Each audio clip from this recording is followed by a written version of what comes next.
Assalamualaikum warahmatullahi wabarakatuh. Apa kabar semuanya? Semoga kalian sehat-sehat terus di tengah pandemi kali ini. Dan semoga kalian masih tetap semangat walaupun kita belajar di rumah. Dan untuk siang hari ini kita akan masuk ke materi tentang strategi pemberdayaan komunitas dan kearifan lokal. Nah, tapi sebelum itu saya harap kalian bisa mendengarkan dengan baik atau screenshot juga boleh, tapi asalkan dipelajari, atau kalau misalkan lebih enak sih dicatat ya gitu. Kalian bisa mempersiapkan kertas dan pulpen terlebih dahulu agar mempermudah kalian untuk mengikuti pelajaran kali ini.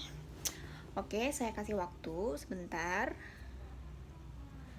Kalau misalkan udah, kita akan memasuki materi tentang strategi pemberdayaan komunitas dan kearifan lokal. Ya, baiklah, sebelum kita masuk ke dalam materi, di sini ada slide mengenai kompetensi inti yang harus Anda baca dan Anda pahami. Saya tidak akan membacakannya, Anda cukup baca ataupun di screenshot juga boleh. Sini ada 4 KI yang harus Anda pahami agar Anda mengerti maksud dan tujuan pembelajaran kali ini. Ya, kalau misalkan sudah, kita akan masuk ke slide berikutnya.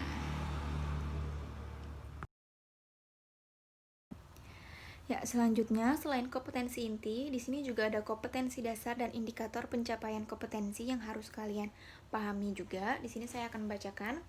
Tolong dipahami dengan baik. Yang pertama ada kompetensi dasar, mendeskripsikan cara melakukan strategi pemberdayaan komunitas dengan mengedepankan nilai-nilai kearifan lokal di tengah pengaruh globalisasi. Dan yang kedua ada merancang, melaksanakan dan melaporkan aksi pemberdayaan komunitas dengan mengedepankan nilai-nilai kearifan lokal di tengah pengaruh globalisasi. Nah, di sini ada indikator pencapaian kompetensi. Dari KD yang pertama ada peserta didik mampu menganalisis mengenai komunitas dan kearifan lokal.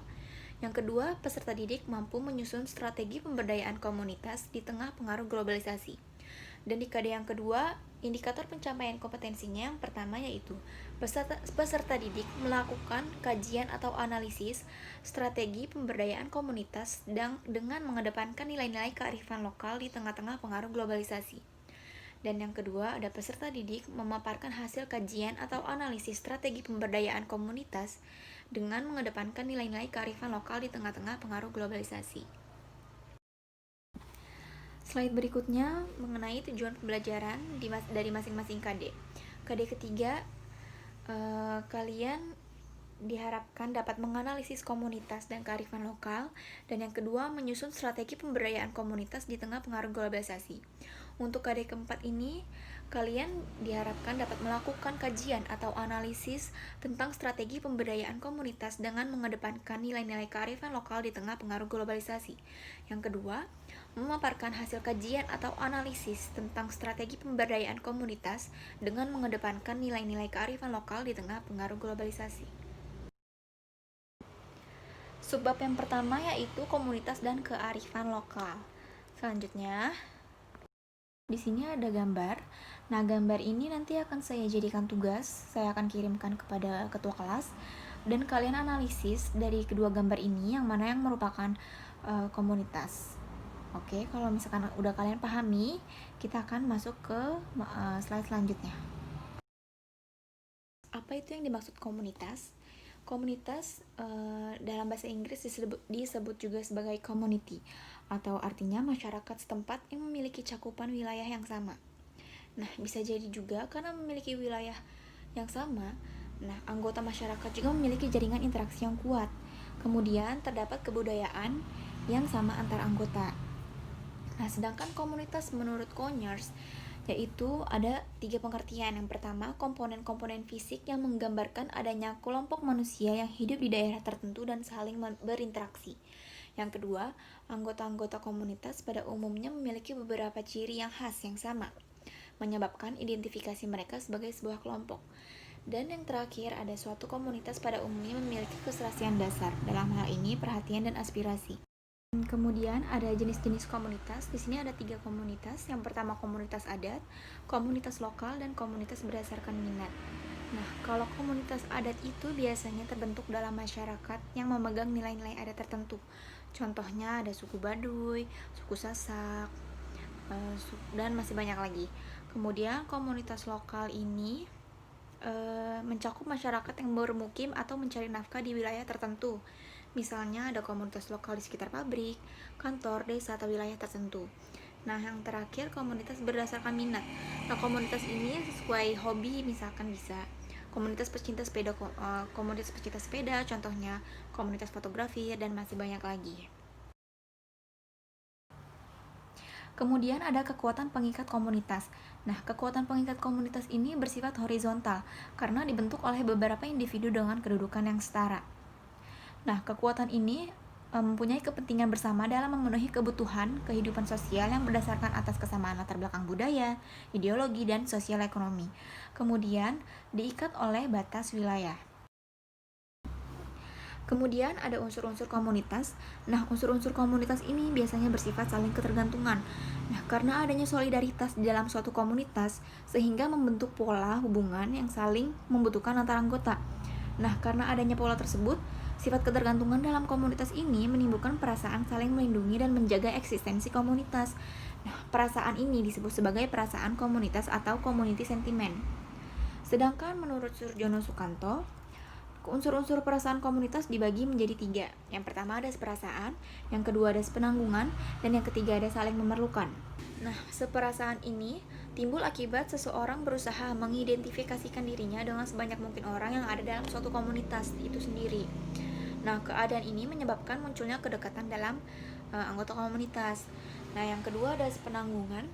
Nah, sepenanggungan dalam anggota komunitas ini menunjukkan setia terhadap anggota dan menyadari peran masing-masing, dan mereka juga saling tanggung jawab baik dalam peran masing-masing maupun tugas yang lain. Maksudnya mereka itu saling saling bergotong royong ataupun saling menanggung. Kalau misalkan ada yang kesulitan, mereka tanggung bersama-sama.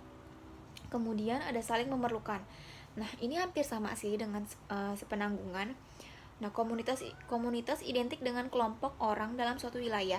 Nah, kedekatan wilayah ini menimbulkan rasa ketergantungan dalam suatu kelompok. Misalkan contohnya seperti gotong royong juga bisa. Setelah kita membahas tentang komunitas, kemudian ada kearifan lokal.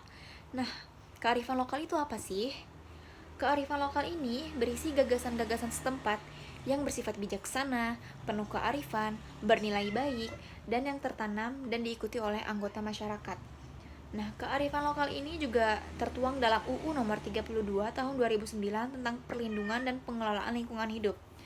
Nah, yang berisikan nilai-nilai luhur yang berlaku dalam tata kehidupan masyarakat untuk melindungi dan mengelola lingkungan hidup secara lestari. Nah, proses terbentuknya kearifan lokal ini terbentuk dari pengetahuan lokal terkait fenomena alam dan sosial yang bisa jadi bersifat subjektif atau kesepakatan suatu kelompok masyarakat. Slide selanjutnya ada 2 gambar, which picture shows local wisdom. Nah, nanti gambar ini akan saya kirimkan ke ketua kelas dan kalian analisis gambar mana yang menunjukkan kearifan lokal, serta alasannya mengapa kalian memilih gambar itu sebagai kearifan lokal. Ya, selanjutnya ada unsur-unsur kearifan lokal. Nah, di sini ada 5 unsur kearifan lokal. Yang pertama, pengetahuan lokal, berisi atau bertautan dengan informasi keunikan lokal serta pengetahuan dan pengalaman masyarakat untuk menghadapi masalah dan memberikan solusinya. Kemudian ada nilai lokal yang dilandasi dengan nilai-nilai yang sesuai lingkungan demi kepentingan bersama. Yang ketiga ada keterampilan lokal, mengandung kemampuan masyarakat berupa aktivitas demi menunjang kehidupan. Yang keempat, ada kepercayaan lokal yang berkaitan dengan pemahaman religiusitas masyarakat. Dan yang terakhir ada hukum lokal, atau hanya berlaku di suatu daerah dan dijunjung tinggi oleh kelompok masyarakat setempat. Oke, selanjutnya ada fungsi kearifan lokal. Yang pertama, sebagai konservasi dan pelestarian sumber daya alam. Yang kedua, sebagai pengembangan sumber daya manusia. Yang ketiga, sebagai pengembangan budaya dan ilmu pengetahuan. Dan yang terakhir, sebagai petuah, kepercayaan, dan pantangan. Kemudian ada kearifan lokal dan pengaruh globalisasi. Di sini ada ciri-ciri kearifan lokal sebagai solusi dalam menghadapi globalisasi. Yang pertama ada mampu bertahan terhadap budaya luar, memiliki kemampuan mengakomodasi unsur-unsur budaya luar, memiliki kemampuan mengintegrasi unsur budaya luar di dalam budaya asli, mempunyai kemampuan dalam mengendalikan, serta mampu memberi arah pada perkembangan budaya. Jadi dengan adanya globalisasi ini tidak senantiasa melunturkan kebudayaan kita, atau kita bisa melestarikan kearifan lokal yang ada di Indonesia, seperti itu. Subbab selanjutnya mengenai strategi pemberdayaan komunitas di tengah pengaruh globalisasi. Oke, langsung masuk ke materi aja. Yang pertama ada pemberdayaan. Pemberdayaan berasal dari kata daya atau berdaya, yang berarti berkemampuan, berkekuatan, atau berkuasa. Nah, pemberdayaan dalam hal ini diartikan sebagai proses yang membangun masyarakat melalui pengembangan kemampuan masyarakat dalam memenuhi kebutuhannya. Nah, adapun pengertian pemberdayaan menurut Ada Nasrullah Jamaluddin, yaitu bagian dari proses pembangunan yang memfokuskan perhatiannya pada semua aspek yang prinsipil dari manusia dan lingkungannya, yaitu mulai dari aspek intelektual, aspek material, dan aspek fisik, sampai aspek manajerial. Kemudian, menurut Oni S. Priyono dan Paranarka, pemberdayaan sebagai proses yang terencana dan sistematis, dilaksanakan secara berkesinambungan baik bagi individu maupun kolektif, guna mengembangkan daya potensial dan kemampuan yang terdapat dalam diri sendiri sehingga mampu melakukan transformasi sosial. Kemudian, menurut Mukhtar Mahsud, pemberdayaan merupakan upaya memberikan daya atau penguatan kepada masyarakat. Selanjutnya kita akan membahas mengenai upaya pelaksanaan pemberdayaan. Menurut Ginanjar Kartasasmita, terdapat 3 upaya pelaksanaan pemberdayaan. Yang pertama, enabling atau menciptakan suasana atau iklim yang memungkinkan potensi masyarakat dapat selalu berkembang. Yang kedua, empowering, memperkuat potensi daya yang dimiliki masyarakat dengan menerapkan langkah-langkah nyata, menyediakan lingkungan, sarana dan prasarana fisik, serta sosial. Dan yang terakhir ada protecting, yaitu melindungi dan membela kepentingan masyarakat lemah untuk mencegah persaingan dan eksploitasi. Dapat juga diartikan sebagai memperdayakan dan membantu proses advokasi dan memberikan perlindungan kepada masyarakat. Selanjutnya ada prinsip-prinsip pemberdayaan komunitas. Yang pertama ada kesetaraan, yaitu kedudukan antara masyarakat dan lembaga yang melakukan pemberdayaan masyarakat, serta antara laki-laki dan perempuan itu kedudukannya setara. Yang kedua, partisipatif. Masyarakat diberi kebebasan memilih dan merumuskan kebutuhan dalam proses pemberdayaan. Nah, dengan begitu, hasil pemberdayaan juga akan tepat sasaran. Dan yang ketiga, keswadayaan atau kemandirian, yaitu menghargai dan mengedepankan kemampuan masyarakat daripada bantuan pihak lain. Dan yang terakhir, berkelanjutan. Program pemberdayaan perlu dirancang untuk berkelanjutan, sekalipun pada awalnya peran pendamping lebih dominan. Tapi karena tadi sudah mandiri, jadi peran pendamping akan semakin berkurang. Maka dari itu, masyarakat sudah mampu mengelola kegiatannya sendiri. Kemudian ada inisiator pemberdayaan komunitas. Nah, karena pemberdayaan komunitas ini tidak bisa berdiri sendiri, jadi diperlukan adanya pihak-pihak tertentu sebagai pemrakarsa, atau ibaratnya itu sebagai lembaga yang menaungi suatu pemberdayaan masyarakat tertentu. Yang pertama ada pemerintah. Nah, pemerintah ini juga berperan penting dalam melakukan pemberdayaan masyarakat karena bertanggung jawab atas nasib, masa depan, dan kesejahteraan rakyat. Nah, contoh inisiatif pemberdayaan komunitas dalam ranah pemerintah ini seperti BPJS Kesehatan, kredit usaha rakyat, dan lain sebagainya. Kemudian ada swasta, contohnya itu LSM. Dan yang terakhir ada masyarakat seperti ketua RT, tokoh-tokoh adat, kepala desa, lurah, dan sebagainya. Oke, selanjutnya ada strategi pemberdayaan komunitas. Nah, adanya strategi ini tuh sangat penting karena strategi yang tepat dapat mempengaruhi terhadap keberhasilan suatu tujuan atau suatu program. Nah, strategi-strategi pelaksanaan pemberdayaan komunitas diantaranya ada mempertimbangkan potensi masyarakat, memberikan pendampingan secara berkelompok, memberikan pelatihan khusus, mengangkat kearifan lokal, memberikan bantuan sarana dan prasarana, dan melaksanakan pemberdayaan secara bertahap. Kemudian ada proses pelaksanaan pemberdayaan. Nah, di dalam proses pelaksanaan pemberdayaan ini ada 3 tahapan. Yang pertama, tahap perencanaan. Nah, perencanaan ini merupakan tahapan yang penting dalam melaksanakan suatu kegiatan atau program. Karena kegiatan pemberdayaan dapat berjalan dengan baik apabila perencanaan juga tersusun dengan baik. Nah, kegiatannya ini meliputi sosialisasi awal, mengenali masyarakat, dan pemetaan swadaya. Kemudian, tahap kedua ada tahap implementasi atau pelaksanaan. Kegiatannya meliputi pengorganisasian masyarakat, penyusunan perencanaan program, pelaksanaan kegiatan, dan pemanfaatan dan pemeliharaan.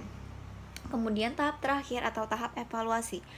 Yang pertama ada evaluasi dan terminasi. Ya, kemudian sekarang ada penugasan, berarti kita udah ada 3 penugasan. Penugasan ini bukan per kelompok ya, saya lupa ngedit ini.